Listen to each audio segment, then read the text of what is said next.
Hey, Matt, can you hear me? Because I can't hear a thing going on there now.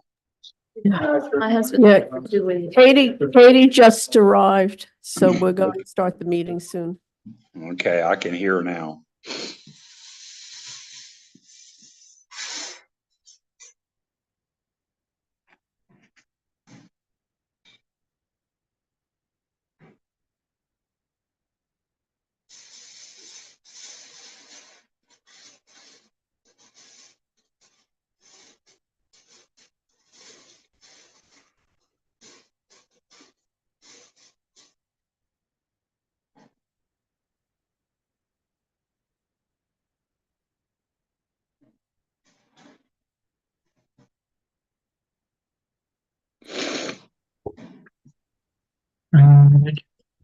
Yeah.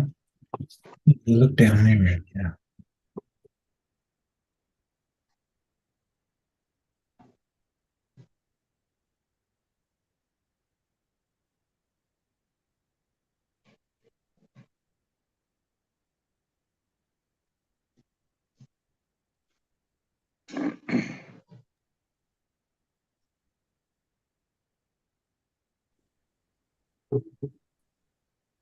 Muted. Here, we're open. I think you have to press the button on the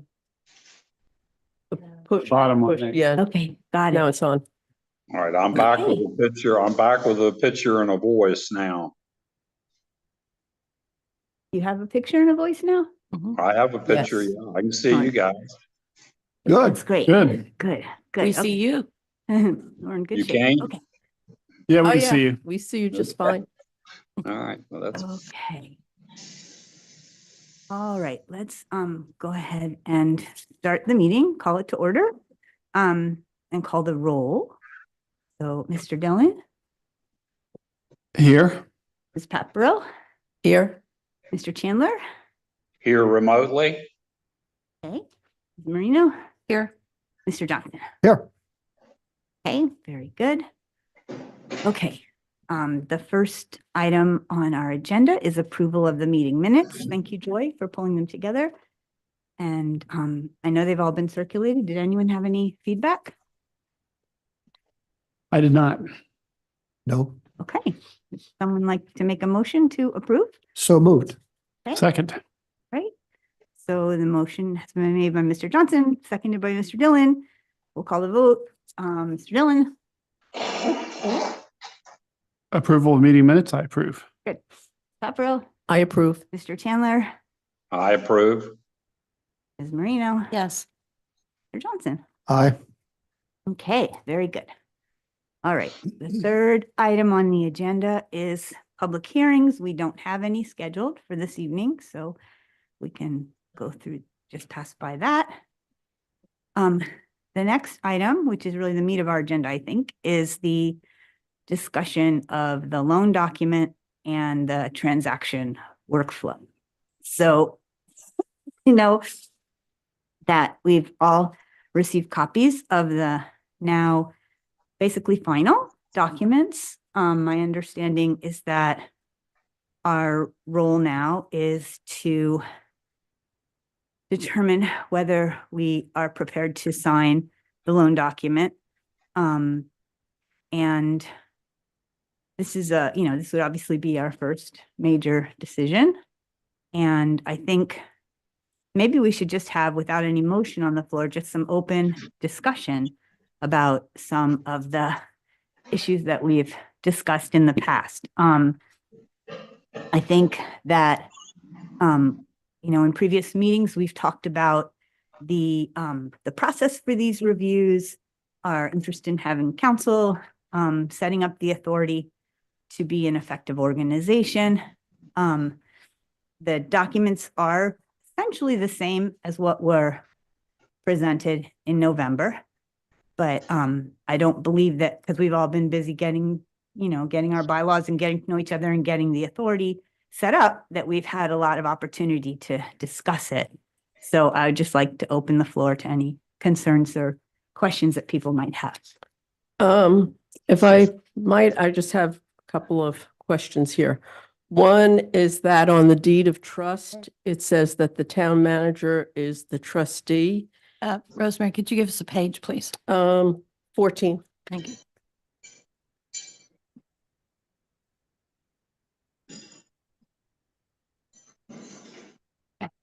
And it's the deed of trust. So I don't know if that was on the original documents which we were sent. I'm not sure. I didn't recall having seen that. You know, it could very well have been there. And I feel a little bit unsettled about that. This is nothing personal, you know, with Matt, but I just feel unsettled that the town manager, you know, regardless of whoever the town manager is, would be the trustee as opposed to perhaps the mayor or the chair of the Economic Development Authority. It seems to me that that might be a more appropriate party as opposed to an employee of the town. I don't know if that's can be changed now or if all of these things are now carved in stone, which I think they may be. And you know, which gives me like just further pause because as you know, I felt from the beginning that we should have the authority, which is an independent body, should have an open dialogue with its attorney. So I feel that it seems to me that the matter of who the attorney is, and as well as any communications with the attorney, have been taken away from us completely. And I don't think that that's healthy for an independent authority in this town or any other town. I think it's a little peculiar, actually. Did you want to say something? Do we collect questions and then go back through them or?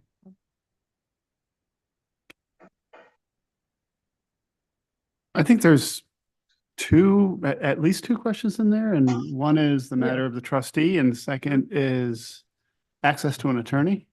Mhm. Is that it? Immediate question. I just want to make sure that that was I mean, bulleted it out. every deal that I've ever been involved in and, you know, legal situation, and I've been involved in many over the years. The client had a direct dialogue with its attorney. I mean, sometimes it was via an agent or someone else, but, you know, usually everybody at some point got on a conference call with the attorney. And, you know, these are not expensive conversations to have, but they're pretty pro forma. I think one of the things that we could have addressed if we spoke to the attorney is, and again, I don't know the answer to it, is how, you know, common is it that the town manager would be a trustee the trustee on the deed of trust as opposed to a town official or an authority official. No, partly I think it's important to understand the framework of the whole deal, right? Yeah. I think the piece that we are responsible for signing is the loan agreement. Mhm. Just having taken a closer look. And the deed of trust, I believe, is with the town and the state and the developer. So to me, this comes down to a sort of basic issue that we've raised before, which is that I think we're all new at this and it's a complex, maybe even if it's boilerplate, it's new to us. And so I think a little guidance and assurance would be helpful, right? So That's a good thing. that's sort of where I come down now. That, and I know there are other issues I'm not even thinking of at this moment. So you, excuse me, you said the deed of trust should be between the town, the state, and the developer. Are we not? Deed of trust is just simply filed with the county at the time this deal is closed. There's no signature other than the notary. Okay. Matt, could you give us a review of as I understand it, the three documents that you've been working on? The last one apparently is the document that we're looking to consider signing this evening. Well, actually, yours was the first one that was prepared back on August 20th, we sent to the lawyer the 4 template documents that we were required to have executed in order to do this deal. The loan document, because the terms of the loan were set by the grant, the promissory note really hasn't changed. We put one more default condition in there would be the if their insurance is canceled, then that would be considered a default. But the remaining portion of it, the dollar amount, the terms, we wanted to outline how the dollar amount was calculated. That wasn't in there because the first document said $1 million. And if they don't spend $1 million, they're obviously not going to pay back $1 million. So we put that clarification in. Other than that, the terms are exactly the same as the beginning. So that was the first document. The template went to our lawyer, and the lawyer prepared it and sent it back on August 24th. The same thing was true with the deed of trust. He prepared that. Obviously, I didn't have any input on the legal language, so whether my title was in there, I truly have no voice in that. So the attorney put that in. The next one is the restriction agreement. Basically, the restriction agreement says what they're allowed to do with the building and how long they have to own the building and that type of thing. So those were dictated by DHCD. So our attorney spun it, put our information on it, and then passed it forward. And then probably the most difficult one was the performance agreement. The performance agreement is between DHCD and PSP. So that agreement, it took a while to hammer through, and we finally got there, I think, last Friday or so. DHCD is forwarding that with DocuSign to the developer. The town's also a signatory, right? To the performance agreement. Yes. So do we have a copy of the new performance agreement yet? I don't think we do. Is it in there? It's in, start No. No. and. Yeah. Oh, on yes, page yes, yes. 10, I'm sorry. Oh. Okay. and got then it. my emails to Cory about alterations to it are on page 13. So that's where that language came from. Okay, thank you. Matt, looking at the performance agreement, some discussion was going on before the meeting started, but looking at page number 10, item number 4 talks about 20 full-time equivalents within 6 months of occupancy.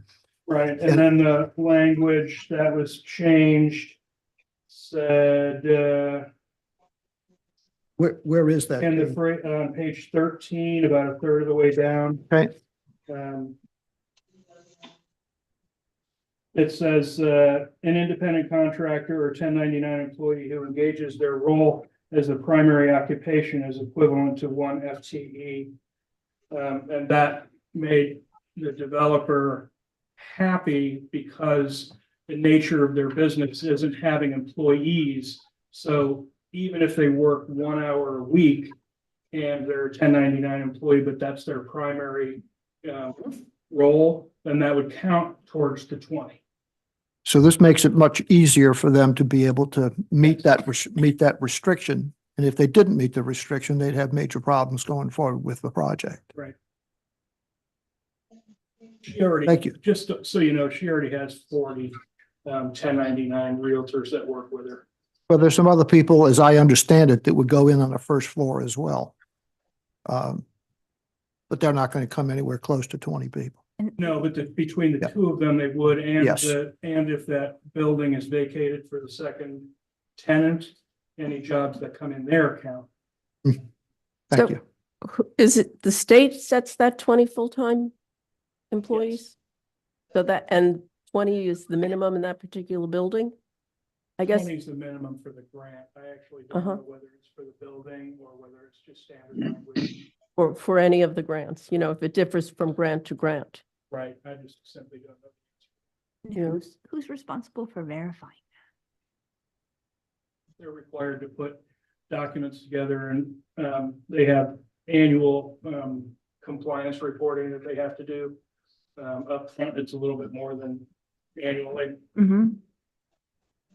As I understand it as well, when you put your application in for the program, for the grant, you have to show how many full-time employees, or for that matter, employees that you're going to have.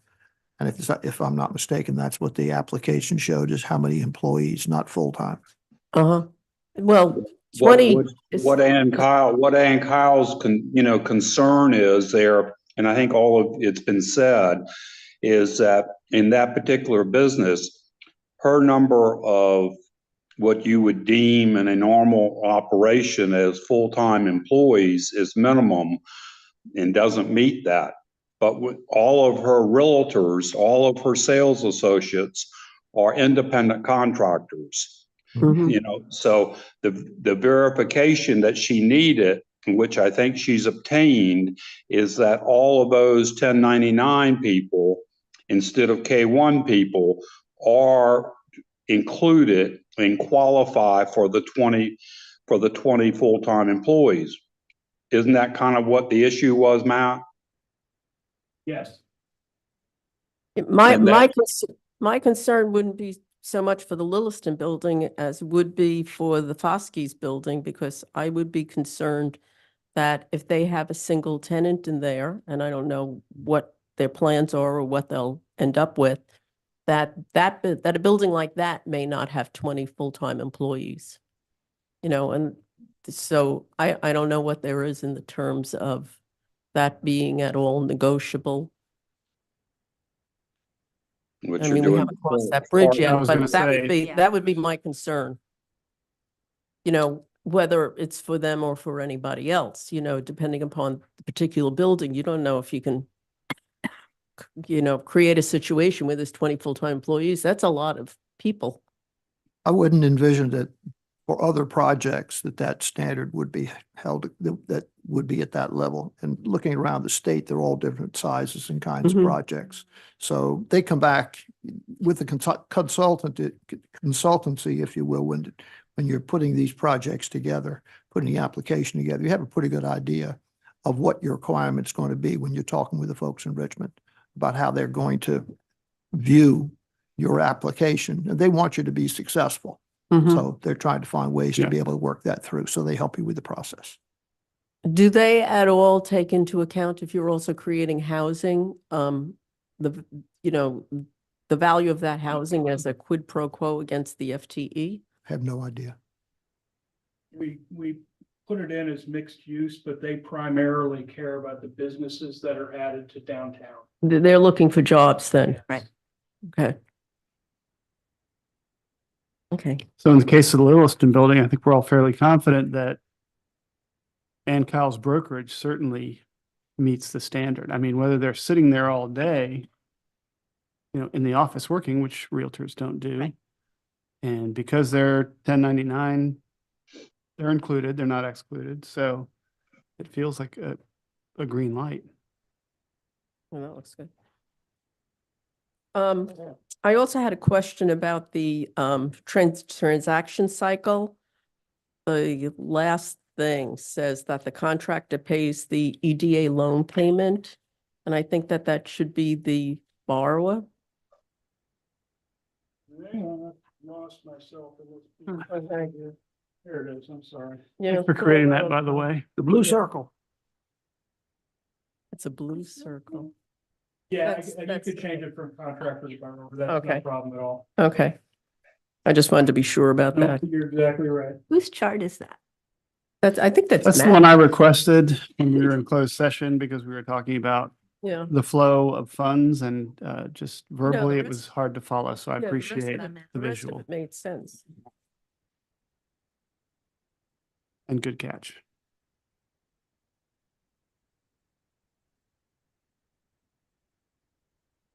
So looking at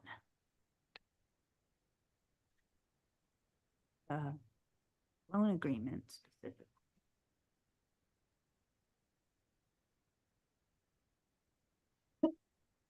I did not. Excuse me, I'm so sorry.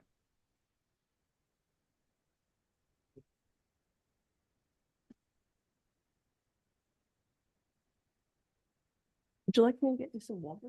Oh, I have a whole thing of tea. Um.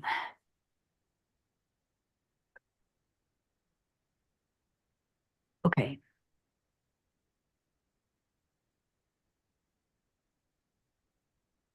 I think most of it was very straightforward. I mean, really, my main question was about the trustee. I didn't understand how that got. Can we go back to that? So, The trust, Um, can I just interject something there? I mean, Katie kind of said, I thought something about that document really wasn't, it was more the town's concern. But but based on what Rosemary was saying, it's not unusual to just have more than one trustee in a deed of trust. Most of the time, I personally have noticed that there's at least one or two. If it's an issue, you could add the mayor and the town manager. assuming the mayor would be willing. Well, it would change, the actual person, I guess, would change if the person holding the office changes, like if there's another town manager or another mayor, that's going to change. But Yeah. I think there should be more than one person. I don't know I don't know the documents, so I'm assuming there can be more than one I'm not person. sure what the role of the trustee is. Matt, do you know? I'm sorry. What is the role of the trustee? I on it? have absolutely no idea. So- I can reach out to Eric tomorrow and find out. The Bill role has- of the trustee is to activate the foreclosure procedure on the borrower when they're in default, and to make sure that all the terms and conditions, are met. I mean, that's basically all the trustee can do, or what they're going to do. The role Sounds of like the a trustee. coveted position. It starts on the bottom of page 15. It says, in the event of any default hereunder and for the duration thereof, the trustee shall be entitled to take possession of the properties described, to dispossess the owner and owners thereof, collect all rents, profits, yada, yada, yada. And also, the trustee is also appointed the sole and exclusive agent to receive rents from the property. And the trustee, as you pointed out, serving in the role of town manager, it's pretty clear there in the first paragraph.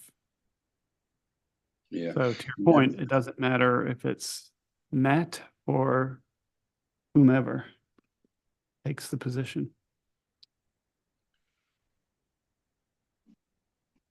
Rents from the property? Yeah, I guess it's like if a property goes into receivership, the court appoints a receiver to administer the property. That's my assumption. Okay. So again, I think it's a legal question, do we ask the attorney? Is it common for there to be one trustee? Is it common for it to be the town manager? Is it, usually an appointed, an elected official in the town or somebody appointed to the EDA? I don't know. Given No. that the attorney prepared this document, I would say that that's the advice you're going to get back. I personally don't see where it's that big of a deal. I mean, I would agree with that. Yeah. That's my opinion on Okay. As a member of the EDA, I certainly wouldn't want that responsibility. it. Yeah, no, we don't. I can tell you, you don't. It falls on us anyway. And that's probably why he didn't put the mayor in there, because I guarantee an elected mayor probably isn't going to want to fulfill Hmm. that either. By the way, he's in the room, so. I saw his wife, so I didn't see Fletcher. Well, back to your question, Rosemary, about communication with the attorney. That has been happening through the town manager, communicates with the attorney, and then the town manager gives us the attorney's interpretation.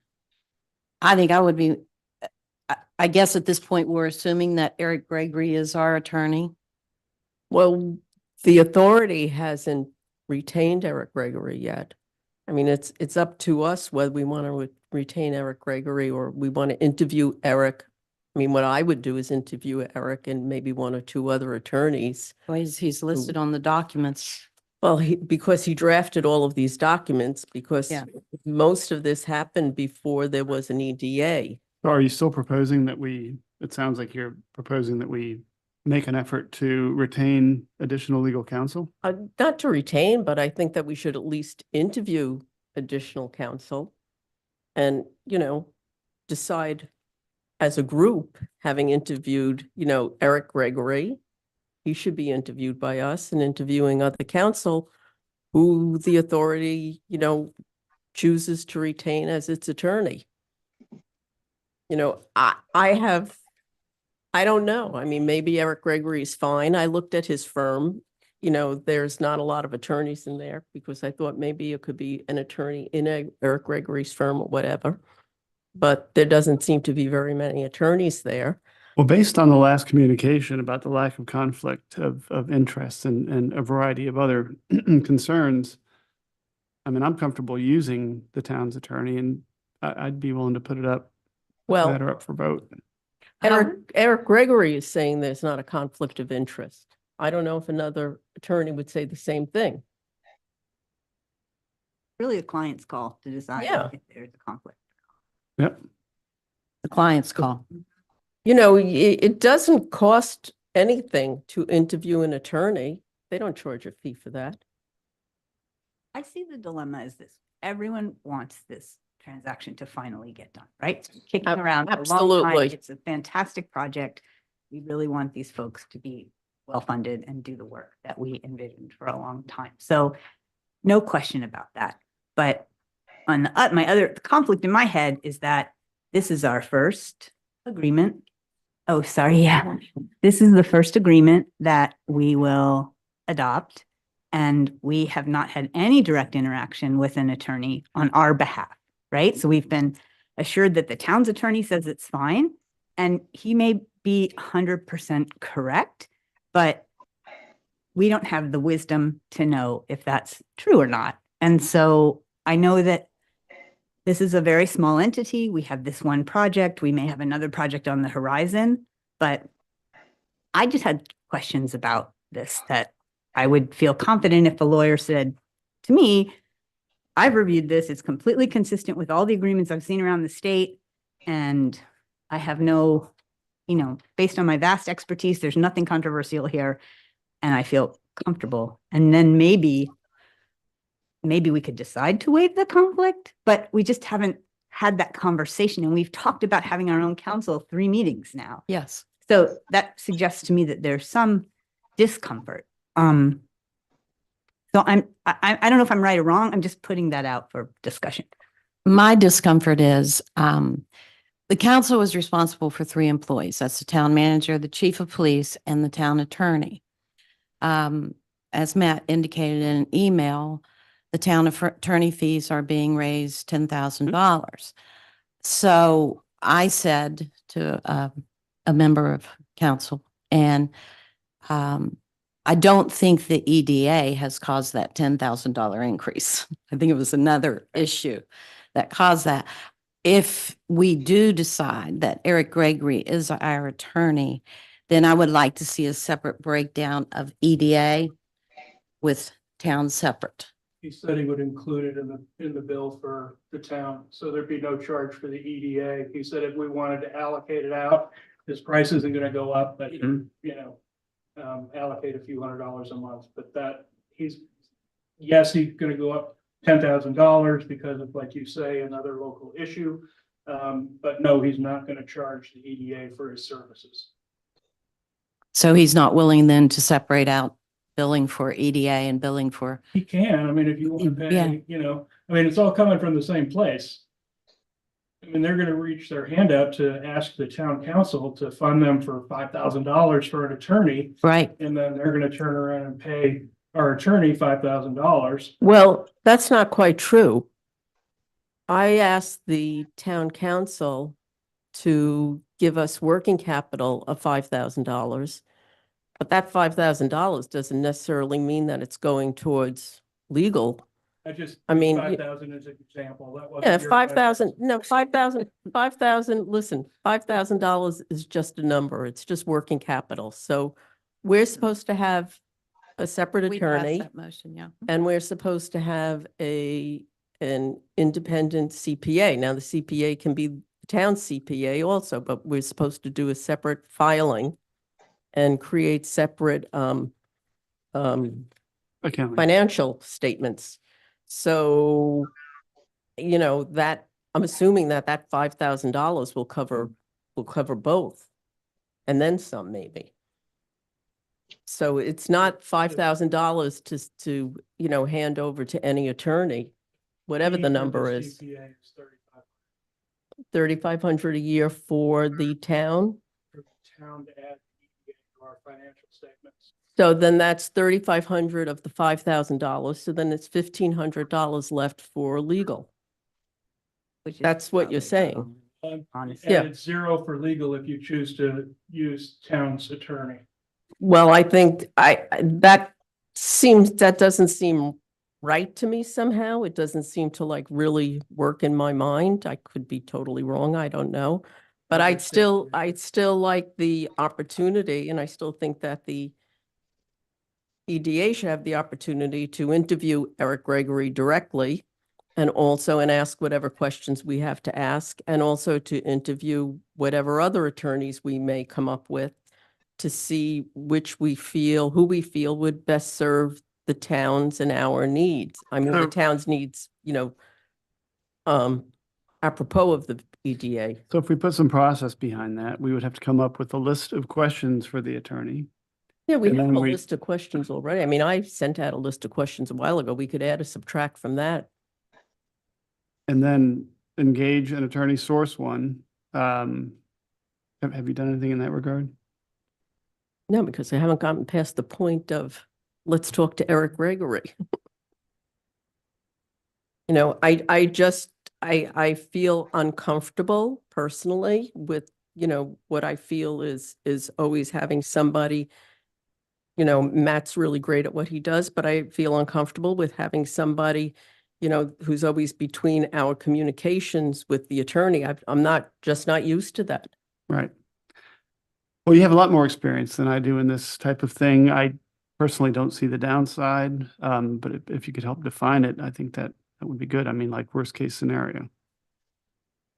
Well, the downside to always having, we have a EDA authority here. The authority has 5 people on it. 6 people, I'm sorry. 6 people on it, soon to be, I guess, the 7th. And I think that there is a real benefit for those people to have a direct communication with their attorney. And I'm not saying drive up, you know, your attorney's hours, because you never want to do that. Nobody does that. You don't have, you know, people emailing and calling, you know, just, you know, I agree with Racking up the that. minutes. I yeah, agree. racking up, you just don't do that. Right. But, you know, normally what you do is you have you know, you'll have a Zoom meeting with them or a telephone conference call or something, you know, just to interview them and to go over some basic questions. Well, what about this? What about this? What about this? Mm. And you see what sort of communication you have with them. I think it's important that the EDA communicate with the attorney. I Well, mean, is this dialogue that we're having right now, that we've had it almost from day one about the attorney? I'm kind of like with Jake. I personally am not opposed to using the town's attorney. I have no personal clue as to, you know, what the conflicts may or may not be. I defer to our chairman's background that she seems to do this. But are we looking to put everything on hold now? This loan and everything, is that No. where we're going with this? Or are we talking about moving along with that and then down the road interviewing and looking at the possibility of where we need to hire an attorney or use the current one? That's a great clarifying question, because I was under the assumption that we were holding up No. No, signed no. on a document for this. No. If we can do that and then work things Yeah. in parallel, I think it's a lot more tenable. Well, I'm sure we want to sign a document that we haven't had an attorney tell us is okay. I know the attorney has told the town it's okay, and the other parties that it's okay. Now, what I would like to say though is, because I've been racking my brain trying to think of some kind of interim, solution for this, and the only thing I could think was that perhaps given the general familiarity with the project, lack of controversy, the strong support in the town, blah, blah, blah, that perhaps we could request, and I'm putting this out as a suggestion, perhaps we could request a memo from the town's attorney about answering any of the questions we've raised and direct it to us. And that might give us enough information that we'd all have a level of comfort.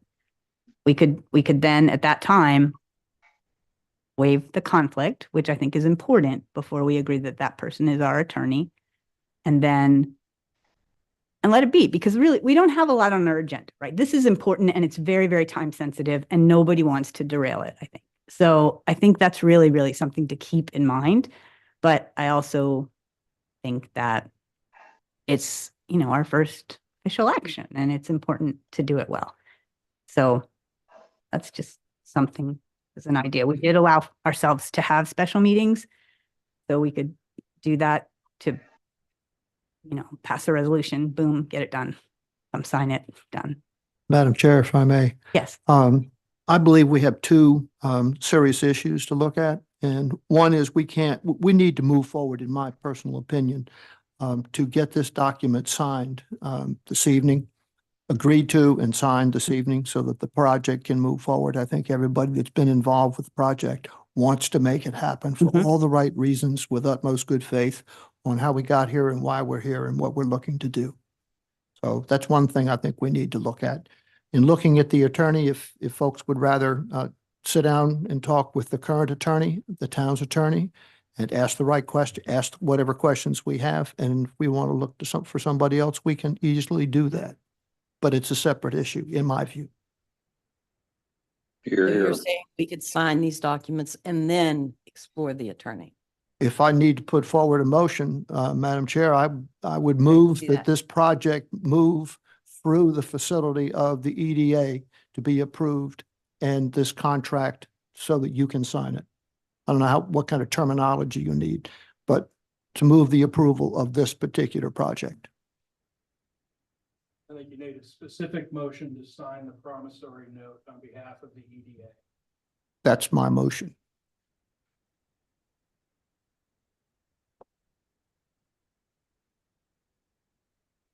If it requires a second, I'm in. But one thing I would like, just while we're on the topic, the list of questions, I must have missed it. There's, a flurry of information that we've all consumed, leading up to this point. Could you recirculate that list of questions? I'm Sure. sorry, when you turn to her and speak, we can't hear you. I asked if she could recirculate the list of questions. I'm not sure I have it in my EDA file. Thank you. I have a question Okay. about the motion. Good. Would you want a memo of understanding first from Eric Gregory before the papers are signed? I mean, assuming we can get one from him tomorrow or the next day. I don't know what the timing is on this. I mean, and clearly everybody wants this to be successful and to continue. Nobody wants to derail this at all or delay it. Right. Matt, I would like to speak with Eric. I've never seen that happen. It may be different here. Well, you've got a motion and a second, so it's time for Discussion. discussion and then a vote. How time sensitive is this? I mean, do we need to have this signed tonight so they can start tomorrow? Do we have 3 days, a week, a month? You have as long as you want to take, but the longer we take, the more at risk this project is, How so? because they can just decide they don't need the money. Well, I guess my question is, since you've been speaking with Eric on a regular basis, I mean, how difficult would he be to get a hold of so that, perhaps Katie could have a conversation with him tomorrow? Yeah, I think a phone call is easy. I think getting a memo out is gonna take him a few more days. But he's very responsive on the phone. If he's around, he takes a call. Yeah, he would have been here tonight. If we asked him, he would have been. Yeah. Mhm. Mhm. All right, any further discussion? Well, we're voting on the motion, Well- so Yeah, I mean, what exactly, are we amending the emotion or are we, and I know there's a second when we're in discussion, but are we amending that to include the memo or to include you having a conversation? Or are we basically saying yes or no to voting and signing tonight? Question. With the Motion motion, has not been amended. at this point. no, the motion on the floor is that we approve no, excuse me, we sign the promissory note on behalf of the E EDA.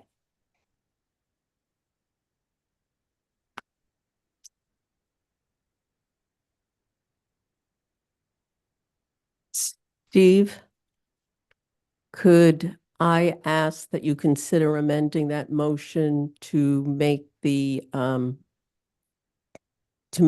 contingent upon Katie having a phone conversation with Eric Gregory? I'd be fine with that if that's what you'd like to recommend. Okay, so let's state the motion again then. Sign the promissory note on behalf of EDA, Contingent okay? upon the chairperson consulting with Eric Gregory Esquire. Okay. I'm comfortable with that. Good. Fine with that. Okay. But if we sign it, it's signed, right? I mean, Well, it's contingent. contingent, okay. So Okay. my Well, understanding you're is good with you're that. not signing the document until you have the conversation with. That's what I was. Right. But you said he's very easy to reach. He is, but these folks aren't sitting at this table with their hands up. So that's the issue is you can talk to them tomorrow, but we have to schedule another meeting. That has to be publicly announced properly using FOIA requirements. So, Why? trying to look at the day of the week. Hang on, what day of the week is today? Tuesday. 16th. Tuesday, so I'd be able to get it published tomorrow, like Monday, but that's the council meeting. So next Tuesday would be the first we could probably get together. Can we have it earlier on Monday? I don't know if everybody could make that. I could make it earlier on Monday. It's a public meeting. We can post whatever time we choose. But I'm sorry, I don't understand why we have to have a public meeting if we pass the resolution here in public session after, because it was an amended Unless you resolution? Is sign that the why? document, then you can't sign it until you get the approval to sign it. Right now, you don't have the approval to sign it. You have the approval to sign it after you have your conversation with Eric. If you're gonna get together again, you're a public body, so we have to use. That's not how I. Know about that because I'm just telling you, we're that's- approving it contingent upon Katie having a conversation with You're gonna Eric get Gregory. together and vote. You absolutely have to publish the meeting. Well, that's not what the motion says. Well, the motion says that. We will you're gonna sign it. Sign it contingent on. It doesn't say that you're gonna sign it. And then she'll have a conversation with. So it's either gonna get signed tonight or it's gonna get signed probably next Tuesday. Well, what if the papers was signed tonight and Katie held them? And again, the decision whether to release them is contingent upon her conversation with Eric Gregory. Probably more power. My question would be, what would? It's convoluted, but contingency that would preclude you from releasing them? I mean, that puts you in a. Yeah, I really know. tough I think spot. that's a little more Yeah. power than I probably Yeah. have under the law. Which I don't want. I don't know. It seems to me that they're approved contingent upon that conversation, so we're not voting on it all over again unless Katie comes up and says to us, no, there's something really wrong with these, which I doubt. I think we just need some, talking through and some reassurance here. which we've talked about several Yeah. times at every meeting. Yeah. And we could even ask Eric Gregory if we have to have another meeting. You could ask him, do we have to have another meeting to do it all over again?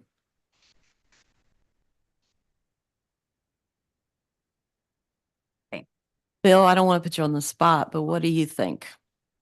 Should we not have another meeting? I don't know that you heard me. Can you hear me? Do you ask me if we, Yes. I mean, I prefer not to, but I also understand and I'm, you know, would like for everybody to be on the same page with the satisfactory answer from the attorney that he is going to hopefully give you, that satisfies you. So I'll defer to you on this. I personally would like to have it signed tonight. If Matt says that by signing it tonight, or by putting in the contingency that we've added in there about you're talking with him, would mean we would have to have another meeting, then, we'll have to do that. I don't, that's a wishy-washy answer, but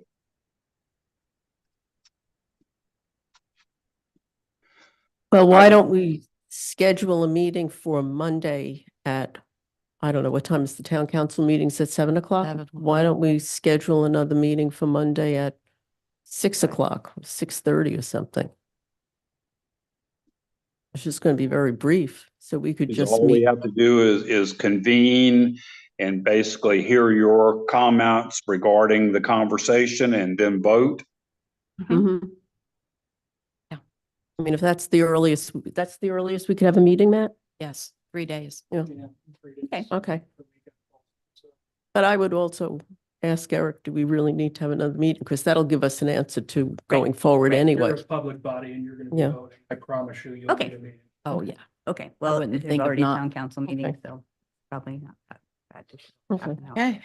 So we have a motion. on the- Okay, so the motion, can you restate it, please, Yes. Joyce? Thank you. Sign the promissory note on behalf of EDA contingent upon the chairperson consulting with Eric Gregory Right, and reporting back to the EDA and members. reporting back to EDA. Right, but Okay. if you're not gonna sign it tonight, Right, so then the motion isn't to sign it tonight. The motion Exactly. is, should probably be pulled because you're gonna have a conversation with the attorney and then next Monday, you would make a motion to sign, assuming that your conversation with Eric went. unless for purposes that we've discussed about how much we support the project and how valuable it is to the town and how urgent the need is of the developer, we want to really send a strong signal that we are not turning our back on the project. Yeah, I think that's important. So we're going to strike sign the promissory note on behalf of the EDA. How about promissory note will be signed? Does that work? A little declarative. Well, I mean, if your conversation doesn't go well, it won't be signed. Yeah, I guess that's true. Promissory note will be signed contingent upon chairperson consulting with Eric Gregory and reporting back to the EDA. Do we want to include on Monday the whatever? Okay. Got it.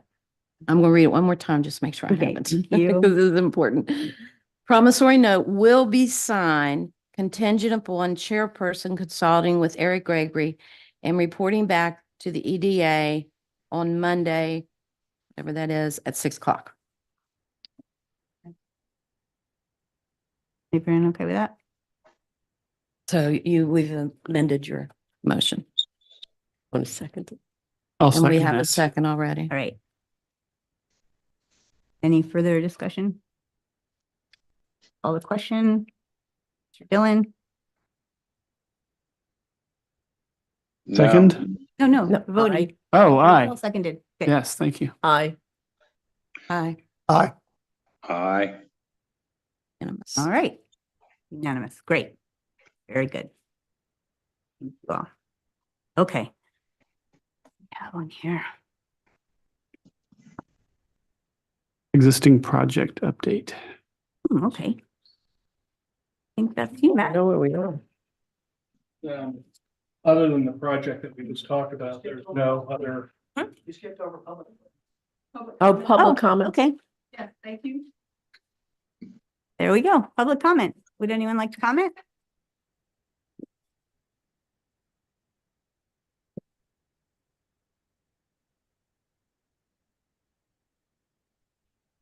Madam Chairwoman and EDA and Mr. Spuck.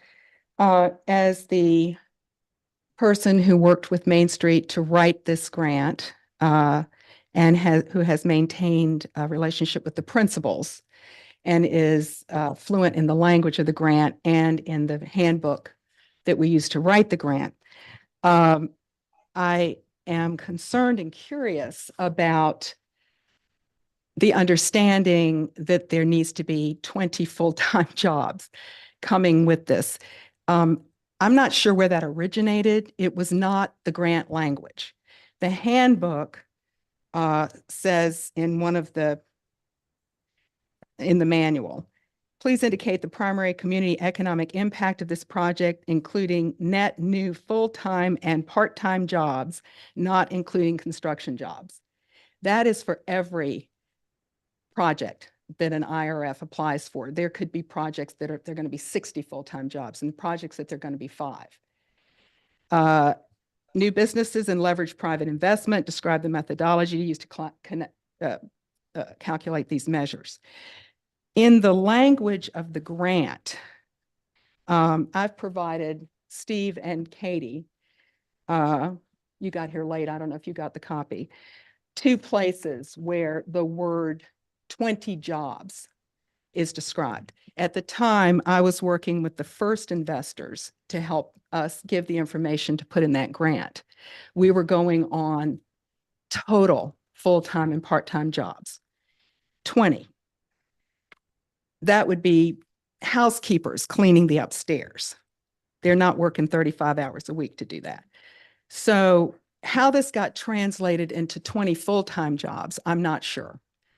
I'm not understanding, and Matt may have already resolved this, but in this copy of this email that I know you've worked hard to make this happen, Matt, I couldn't tell who was speaking in the red and who was speaking in the black. Neither. It looked like your question was in red and Tori McGowan's was in black, which didn't make me understand clearly that anybody submitting a 1099, even if they did 4 hours, qualified for this, because the language is still saying full-time jobs. First of all, I want to disavow all of thinking that 20 full-time jobs were mandated by this application.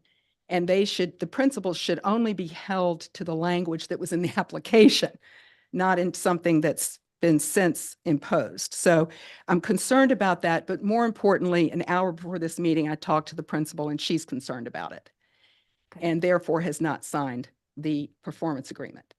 So I appreciate the work that's gone into trying to get this figured out, Matt. Maybe if it could be explained even better to all of us. I know another big part was whether or not they were going to be reimbursed for work they'd already done before everything got signed. And she said, the principal said that seems to be resolved. But this issue worries me. First of all, stop and think a minute. Can you think of any business in this town that has 20 full-time Walmart and employees? Food Lion outside of town are the in- only ones in the entire She said Eastern Shore. of Exactly. So it's kind of ridiculous in its face. But neither here nor there. So the point is that is not in the loan agreement per se, but it's in the deed of trust where it's very clearly saying the second whereas that the principal's entering into a performance agreement and is obligated to it. So I just am behooving you all to make crystal clear and sure of what you're saying on item number 4 of this performance agreement. I need it explained to me like I'm a 3rd grader, I'm afraid. Because right now she's concerned and I'm concerned that she is still going to have to provide documentation that there are at least 20 people working 35 hours a week, whether they're working for her and she's paying them or they're working for themselves. That's how this is still reading to her. And it's part of what y'all are requiring of her. So I feel like it's my obligation, since I started this ball rolling down this hill. I know Matt took it up and he's taken the responsibility for all of the contracts. And we have not been invited to be a part of that, and that's fine. But when the contract departs from what our intention was and what the original developer intended in the language that we submitted to the state, I feel like it's my job to stand up and ask y'all to be very, very careful and thorough. We'll find out more. Thank you for reading. Thank you. Can I address a couple of the comments? Sure, that would be great. Thank you. First of all, the performance agreement that I know. was crafted by DHCD at the state. That's where the 20 employees came from, not anybody here, not the language in the handbook, nothing. Came from the state. She was uncomfortable with it, which is why we added the language. An independent contractor or 1099 employee who engages in their role as a primary occupation is equivalent to 1 FTE. And Kyle just sent me an email, a text message, when I said that Janet had some concerns about she said that Ann Kyle was not happy with the language. She said, that is not what I said. I'll skip the next thing she said. She said, I am fine with the 1099 language that we talked about. But where is the 1099 language in the It's performance? in the email because It's in the when I email, sent the- Matt. When I Yeah. sent the email, let me finish, please. When I sent the email, DHCD added that to the contract and is sending it via DocuSign to Ann Kyle. Okay. That's So where it's the going hole to is. They're sending it as an addendum to the performance agreement?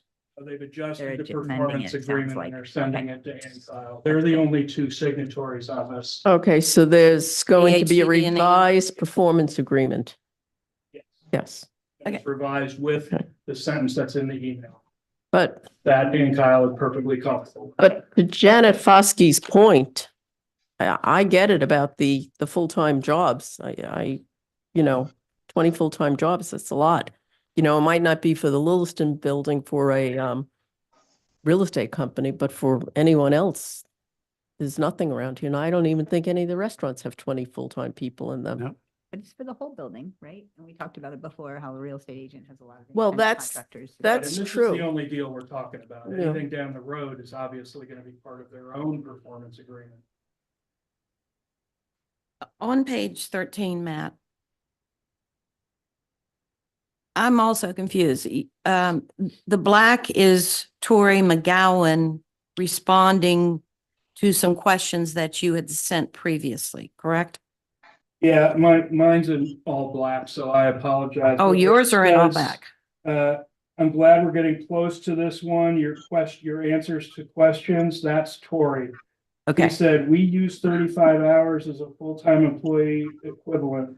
If they are contractors, I assume they'll probably have a way of tracking their time. If not, we can figure something out.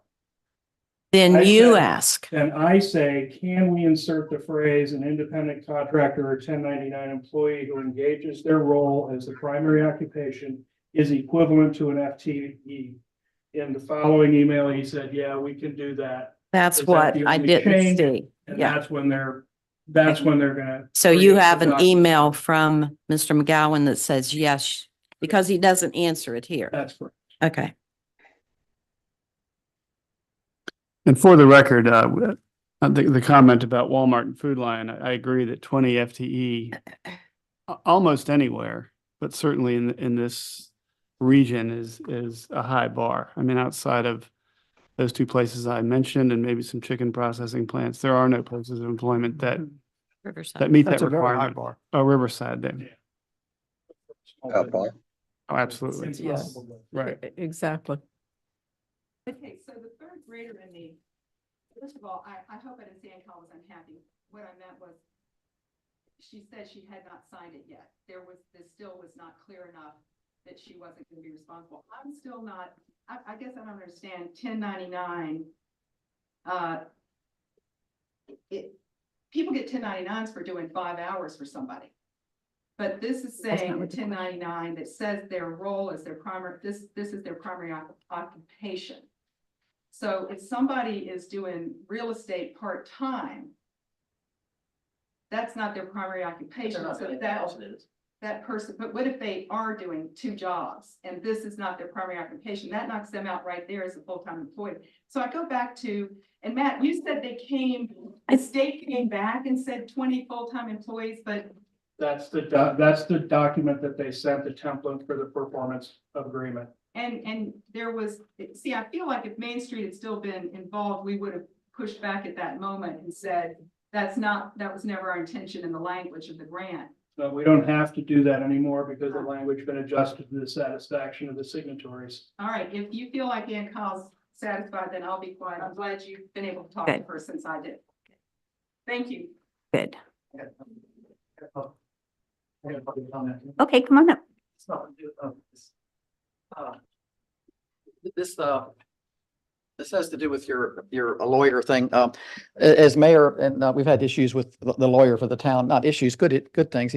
Eric's been good, but we've had trouble with communication with him. And I talked to him, Matt and I routinely talk to him, and we're probably the only people that really talk to him. That's correct. Yeah, and it's been an issue with some other people on the town council, but I suggest that, at your next meeting, you talk to Eric and get on the Zoom meeting with them, all of you, and talk to Yeah. him at a Zoom meeting. There's nothing wrong with doing I that. agree. And then if you want to, I think that would work.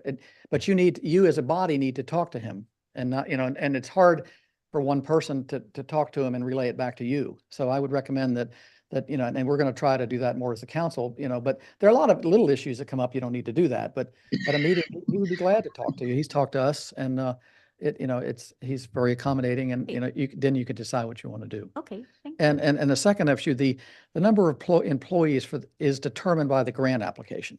Okay, it's different for each grant. So we're not tied to 20 people for any other project. It's whatever's in the grant. Okay, so that's not, you don't have to worry about that. I don't know what the number, for other things coming forward, but it's, it's more realistic. Yeah, obviously 20 is a bit much. Thank you. Thank you. Thanks. All right, so that brought us, thank you for pointing out that we passed over that spot. Let me see what's next. Public comment, town managers report. I actually don't have one beyond. Sorry, already talked right. about. Okay, Could I just say something about new opportunities? So I recognize that there are a couple of different entities in town. There's the HOS, there's OBCA, there's the town itself, and then there's the EDA, there's Main Street. And in looking, I see that there are any number of opportunities for grants and loans out there. Now, I don't know how many people are going to be willing to throw their money out on Hancock. I'd like to think a lot of them, but I don't know. But I saw one T-Mobile, they do a hometown grant program for small towns. They'll give you up to $50,000 for blah, blah, blah, blah. So it seems to me, there's also a Federal Rural Partners Network. Then there's this Virginia, which I'm sure you know about, Virginia Grant Watch. And I'm sure that Matt knows, and he's probably already in touch with many of these. But what I'm thinking is that if the EDA, I don't know what people's conception of the EDA is. If it's just to administer this loan and possibly another loan if we get the other loan, or is it to do what it says in the state code and look to pursue further opportunities, economic opportunities for the town, which I would like to see because I think it's important.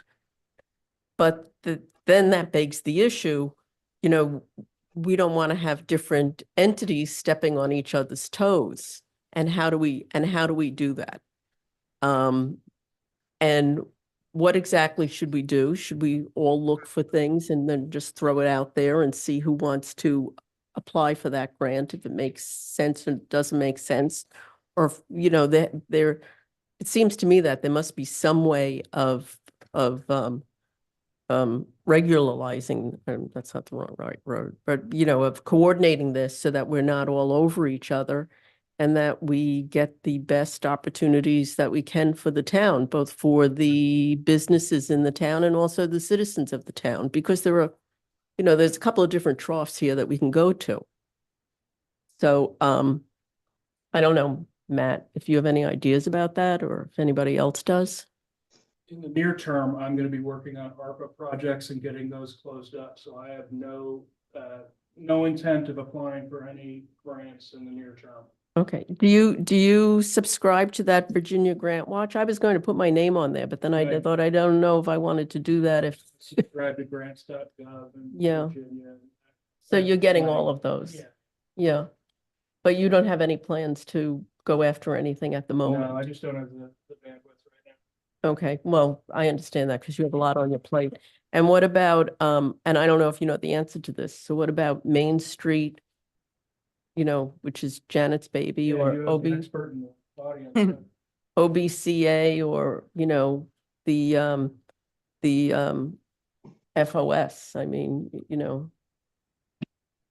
don't know, Janet, do you have any ideas about that? Assuming that if any other IRF grants got written, it would be by you all. Uh-huh. Well, that's the IRF grants, though, Industrial revitalization, right? there won't be the amount of money anymore available to it because the COVID money is not in it. Right. But right now, we are going to be going for the downtown improvement grant that's only available to Main Street because it's our ability to bring funds to an Hancock that aren't available through any other avenue. Mm-hmm. And that would be about $112,000 grant if the town's willing to match. I think it's 25 or 30,000. And we're going for a tourism grant, again, that is available to us that will be a $40,000 grant if the town matches half. And we go through for that every year. Right now, that's probably the level of what we're going to do this coming year, and we'll be presenting that this coming Monday night. Mm-hmm. I would expect the next big thing, once the town finishes out the northeast end, is for the town to go for another community block development grant, CDBG, Community Development Block Grant. Because that's what Parks Link went for. Yeah. And if there hadn't been an EDA, that's what ANPDC approached Main Street to do just before COVID. And when they found out that the town was still working on the northeast end, they didn't want to have two CDBGs going at the same time. So they pulled back from offering it to us to start on. Then COVID hit. So, CDBG could be, but that's what Parksley got. It was like $850,000. Yes. To do the streetlights and, Right. more of what, more of the same of what you're already talking about in town council. We reached out to, ANPDC? yes, and what I understood they said is, we have 900,000 currently committed to the Northeast project. Excuse me, with an additional application of 800,000. And we can apply for up to 3 million. So there's money there. Is that correct, Matt? Well, the rules allow us to apply for up to 3 million. Right. Whether or not we get that is, or the money's there is a completely different conversation. And that's, But we're not precluded from applying.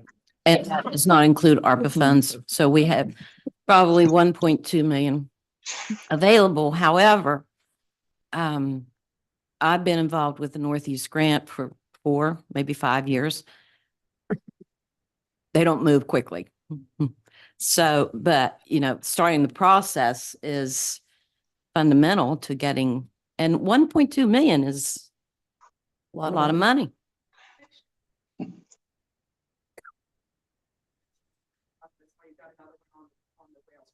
They said yes. Did they? Yes, yes. Maybe they got a lot of money they might-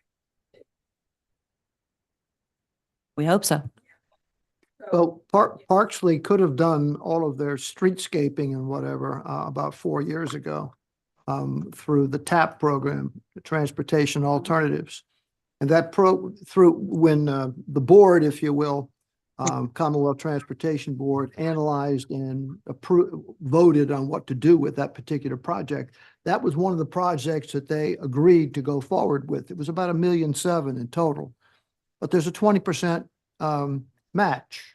And at the 11th hour and 59th minute, Parksley did not have the match, and they did not, as a result, get the entire work done in town for that Yeah. particular project.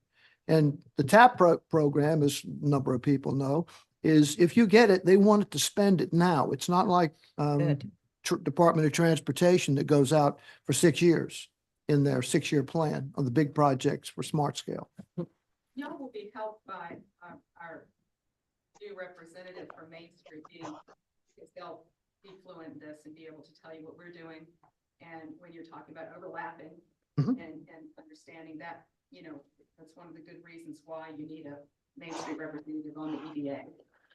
So do we think that it would make sense at some point to have an open session with all of these agencies or all of these organizations, entities, whatever you want to call them, just to somehow strategize what we're going to do rather than sort of, because there's a lot of knowledge out there. I mean, I don't know what the CAP is. You know what that is. You know the Parksley story. I don't really know the Parksley story. Well, Janet has a wealth of knowledge. referring back to Matt's concern that he just doesn't have the bandwidth now to deal with additional. Well, I understand that he Yeah. doesn't, but I think it might be if we're really, except for the town is the town, but the EDA is an independent authority. Main Street is an independent organization. The Friends of the School are an independent organization. OBCA is an independent organization.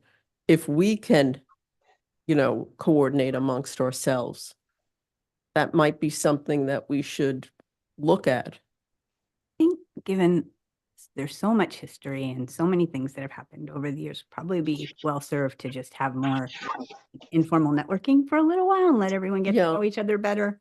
Because there's been so much that's been done already. Uh-huh. And then maybe we form some kind of informal committee in town to talk about these things or something like that. I don't know if that's But viable, but I don't think we do need to think- make a public session or anything like that. It doesn't. No, but I like the idea of having some sort of a document or something that Mhm. coordinates, hey, Mhm. here are all the applications out there Yeah. and here's where they are, are they in play? Are they on hold? And who's responsible for each one? And to your point, I mean, if you want to go out and source grants, I think that's great. But you have to have funds. Matching To funds. matching funds, yeah. Well, you Right. have to have funds to be able to put the grant together because somebody's got to write it.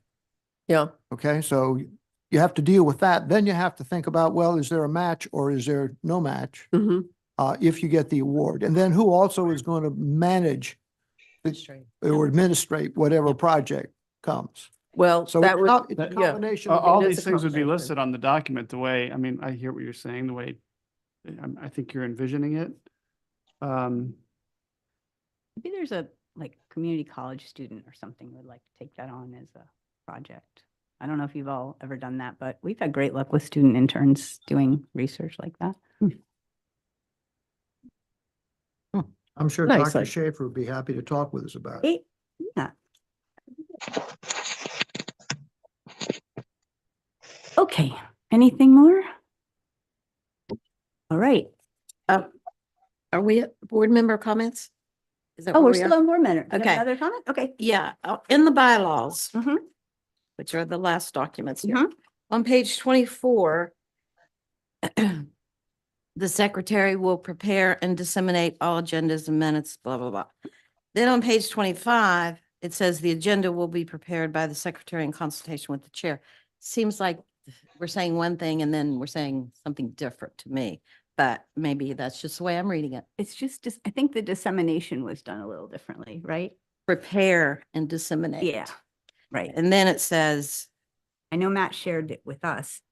prepared by the secretary in consultation with the chair. Mhm. So you're comfortable with that? Saying one thing on page 24 and then another on page 25? Could possibly do that differently, or we could clarify that to be that it's manager or So whatever. let me ask Yeah. a direct question. Will you be preparing the agenda? We decided that at the last meeting that I would not. But it says on page That's what it says. 25 in our bylaws that it will be prepared by the secretary in consultation with the chair. And Katie and I think at that point agreed that we were comfortable with that. So So we'll- what we did this past Right. month, I sent you guys a Yep. a mock-up, and you come back and say, like you had asked, please add the bylaws to the end, and Right. we were able to do that. So that's sort of where we'll go. I just want to make sure I'm not stepping on toes or doing something I don't need to do, to be honest. Oh, thank you for doing that. Well, I would like to follow the guidelines on page 25 for our agendas. If everybody's comfortable with that. Are you, Matt? Well, yeah, I mean, if you're Yeah. gonna prepare it and consult with the chair, I don't have to do anything, which I gotta doesn't get around to normally it. make a lot of sense. So, I'm the one with the day-to-day operations knowledge of this, Right. so, Katie? Let's just, Karen? sorry. I don't care. So we're going to keep it the way it is? To me, it's saying one thing and then it says another thing, so I don't know. I guess my concern is because I'm the secretary. yeah, that's what I'm asking. Yeah. How about if you change section 6, the secretary will cause to for the agenda and all minutes to be prepared and disseminated, because that doesn't say that the secretary will do it, but the secretary will cause it to be done.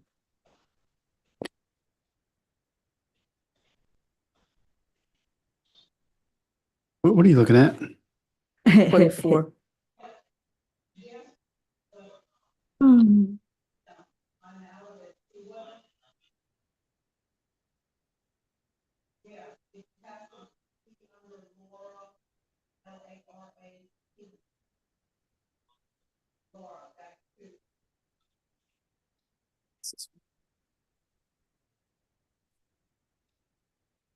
What then you I'm can saying is I just don't want to be responsible for preparing and disseminating all agendas. No, you're not. No. You will cause to be prepared and disseminated. Okay. Okay, Either that I can prepare them and send them your way, and then Right. you can, have the. you can send it as a editorial draft, and you privilege, can and then approve we'll it. Move Yep. on from there. That will be adequate, I think. All right. Okay, that's smart, And Matt. cause for all agendas and minutes to be disseminated. Thank you. Hanging around attorneys too much. All right, anything else? All right, we have a motion to adjourn. Make motion. Second. All right, it's been moved and seconded to adjourn. Call the motion. Mr. Aye. Chandler. Mr. Aye. Dillon. Hi. Carol, Still Bye, here. Bill. Marino. Wherever you are. Thank you, Mr. Johnson. All right, we're adjourned. Very I vote aye cold also. here. Yes, it's definitely warmer there than here. Tomorrow's going to be a high of 32. It's a chilly 70 degrees. Oh. We're Look at the sweater he's got. suffering with you. All right, so I'll see you guys when? Next Monday, right? Yes. Next Monday at 6. 6. And Matt, you'll send me the same thing you did today? Yes, sir. Great. I'm right in technology here, so. Hey, you did great, Did though. good. Yeah. Yeah, no, really. congratulations. Yeah. All right, All right, thank you. Take care, Bill. all right. A non-full face. Oh, nice.